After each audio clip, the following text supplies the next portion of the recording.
Hi there, how can I here with a general what are the state of things sort of update video. So I've got a few topics that I want to cover real quick today. First of all, I've done a lot of traveling this year. In particular, I flew all the way from New York to California to attend Touhou Fest a few weeks ago. I actually went to Touhou Fest as a member of Icefall Creative, but let me circle back to the subject of Icefall Creative in a little bit. Before I get to that, I'd like to express that I had a wonderful time at Touhou Fest, and fully intend to do my best to make it back next year, the year after that, and every year moving forward.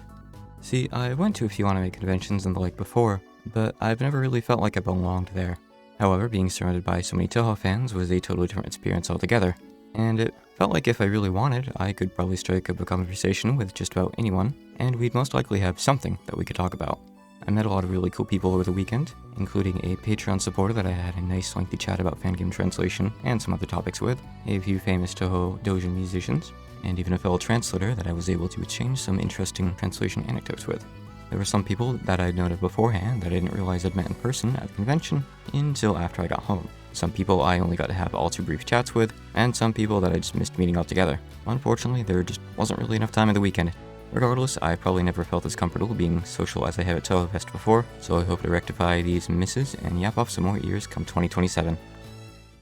Okay, so back to Icefall Creative. I've talked about them in a little more detail in my Discord server before, but Icefall Creative is a game dev studio I've been part of for a while now. Icefall Creative has been working on developing a game called Touhou Danmaku Maze, which is currently available on Steam in early access. We plan to release this year and intend to announce the release date pretty soon. I was originally brought on to translate Danmaku Maze into Japanese, but later became a programmer for the game as well. I handle a lot of the coding for boss attacks and some of the design too. So, as it turns out, we brought a special event stage to Touhou Fest that isn't available on Steam yet, meaning that as of now, only event attendees have gotten to play it. I had full creative control for this stage, and spent a little bit over a week on it, and in the end, I made all but one of the boss attacks myself. I admittedly let my weakness to scope creep get the best of me, but I really wanted to make something special for Touhou Fest. There are two more topics left that I still want to cover. First of all, I want to cover translation projects and my plans for this year. As of right now, I'm actually only working on one project, but it's not a project that I'm able to reveal publicly just yet.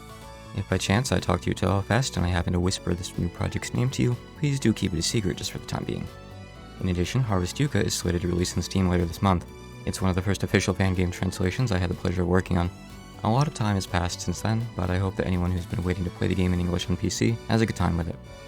So at some point during the year, both Labyrinth of Touhou Tri and Yui Yummy Biscuit should be receiving some updates. These updates will likely take quite a lot of time to translate, since in Labyrinth's case, we're talking about the post-game update, and in the case of Yui Yummy Biscuit, I believe the developers plan on adding some sort of bestiary or compendium or something to the game, which will likely have quite a lot of text. So in order to ensure that I have enough time to translate these new content updates, I don't have any immediate plans to reach out to developers regarding new projects. However, I would like to translate at least one smaller fan game this year, if possible. In particular, I'd really like to translate something smaller that hasn't gotten much attention before. I'm thinking something along the lines of Daichan's Great Adventure World's End, or Touhou Bohien, Expiation in Innocent Cage. Over the years that I've translated Touhou fan games, and over these past few years especially, it's been a real honor getting to work alongside some well-known developers I've respected since before I even started doing all this. However, reaching out to developers who are lesser known in the Western Touhou fandom has always been really important to me too. I want more people to play these developers' games, to give them exposure, encouragement, and opportunities.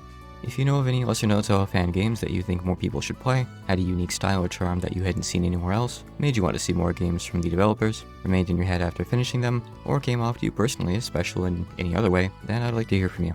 You can either leave a comment on YouTube or Patreon, reach out to me via DMs on Twitter or Blue Sky, send me an email, or ping me or send me a DM on Discord. It also doesn't matter in the least if this fan game you feel is special was released 1 month ago or 10 years ago. I'd like to hear about it either way. And while I might be a little wary of taking on larger projects this year, I'll still consider them as potential candidates for the future. So that just leaves one more topic. Well, this topic might not seem like it's of too much importance to you, since there's plenty of people announcing this very same thing pretty much every day on social media. It's something that's very important to me on a personal level. Essentially, for a little while now, I've been working on developing a Touhou fan game of my own. It's a puzzle game where you play as Nazrin and try to uncover the mysteries hidden within a retro video game that suddenly appeared in Kinsokyo. I still haven't hit upon the perfect name for the game, so for the time being I've just been informally calling it Nazrin Game. Besides the cheese and Nazrin herself, the graphics in the clips you're seeing are all made by me, as is the chiptune-esque music that you're hearing right now. That's why neither of them are all that great, in other words. However, I do have people in mind that I intend to invite onto the project to help with assets when the time comes. To give a bit of backstory, I started working on this game back in March as a birthday present for a friend of mine. I gave it to him in April after working on it for a little bit over a month. However, during my time developing it, I started to fall in love more and more with the concept, and by the time his birthday had rolled around, I had already decided that I wanted to keep developing it further later on. Ever since then, I've been busy working on both translation projects and Danmakumes, so I haven't had much time to work on actual development, but I've at least found the time to write up a lot of notes regarding the game's puzzles, structure, and story. I drafted the bulk of the current story after finishing the birthday build, so you won't see any of it in the clips that I'm showing. However, I will say that the story is closely related to a topic I've been interested in since I was a child, and have a lot of fond memories of reading about on the early internet. I'm really eager to work on Nazrim Game, finish it, and show it to people. I've started and stopped countless game dev projects over the years that never went very far at all, but Nazrim Game is easily, by far, the project that I've felt the most passion toward, and I really feel like I have to complete this game and make it as great as it can possibly be. However, that being said, my other work will still take priority over Nazrim Game. After all, Nazrim Game is a me project, and I don't want to keep developers who are counting on me to translate their games, or the fans who are eager to play those games, waiting. I would also like to integrate Nazrim Game into my Patreon once I have more free time to dedicate to it. Putting supporters' names in the credits is an obvious choice, and I'm also considering offering in-development demos of the game. At the same time, though, I'm also not sure how much of the game I'll be open to revealing before release, so we'll have to see exactly how that goes. Also, I'm thinking I may only offer perks related to Nazrim Game over on Patreon, not on Ko-fi. This decision isn't for financial motives like trying to get people to commit to monthly pledges instead of making one-off donations. It's just that it's a lot easier to track supporters and distribute benefits over on Patreon. Patreon is also what grants access to the supporter channels in my server, and I'm sure that I'll want to set up some supporter-only channels related to Nazrim Game. Okay, that's all I've got. Thank you, as always, to all my supporters on both Patreon and Ko-fi. Maybe I'll do update videos like this every now and again, or maybe I won't. I don't know yet. Things are busy. I guess we'll just have to wait and see.